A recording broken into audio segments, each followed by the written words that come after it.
भाजपा के नेता कांग्रेस पर परिवारवाद को लेकर अक्सर ही हमलावर रहते हैं, चाहे वो गांधी परिवार, कमलनाथ हो या दिग्विजय सिंह। परिवारवाद को लेकर हमेशा आड़े हाथों लेते हैं, लेकिन खुद भूल जाते हैं कि वो भी भाजपा में परिवारवाद की राजनीति कर रहे हैं। ताजा बयान दमोह सांसद और केंद्रीय मंत्री प्रहलाद पटेल का सामने आया है, जिन्होंने परिवारवाद को लेकर कमलनाथ पर हमला बोला, जबकि खुद भूल गए कि जो सीट बचाने के लिए वो खुद चुनाव लड़ रहे हैं। उनके भाई यहां से भाजपा के विधायक हैं।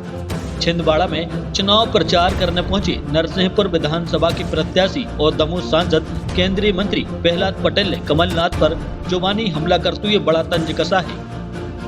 उन्होंने कहा कि जिस तरीके से ईस्ट इंडिया कंपनी बंगाल के रास्ते भारत में आई थी, उसी तरह कमलनाथ ने भी बंगाल से आकर छिंदवाड़ा में राजनीतिक अतिक्रमण किया है। उन्होंने अपने सामने स्थानीय प्रतिनिधियों को पनपने नहीं दिया है। पहले वे आए, फिर उनकी पत्नी को सांसद बनाया और उनके बेटे सांसद हैं। यह परिवारवाद नहीं तो क्या है? भाजपा हमेशा से परिवारवाद के विरोध में रही है।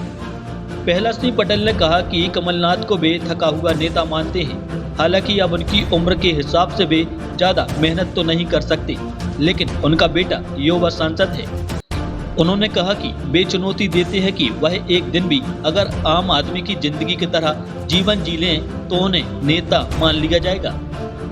उन्होंने कहा कि जिस तरह भाजपा के नेता और हम लोग ग्रामीणों के घर रात गुजार लेते हैं, पैदल चल लेते हैं, अगर वे बिना हेलीकॉप्टर और कार के 1 किलोमीटर भी पैदल चलकर दिखाएं तो मैं उनको चुनौती देता हूं।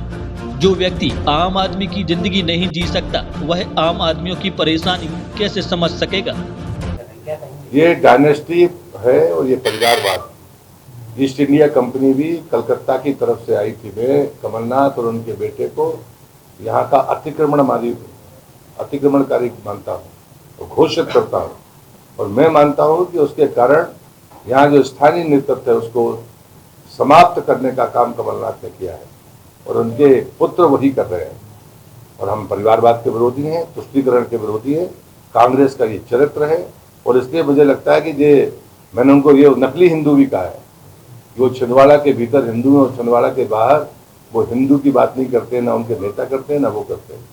और ये भी साबित करूंगा कि मैं जमीन में भी सो सकता हूँ और हवा में भी, लेकिन कमलनाथ सिर्फ हवा में धूल उड़ा था। मैं एक और चुनौती देता हूँ कमलनाथ जी को, वो 24 घंटे आम आदमी की तरह जी के बता दे तो मैं उन्हें नेता मानूंगा।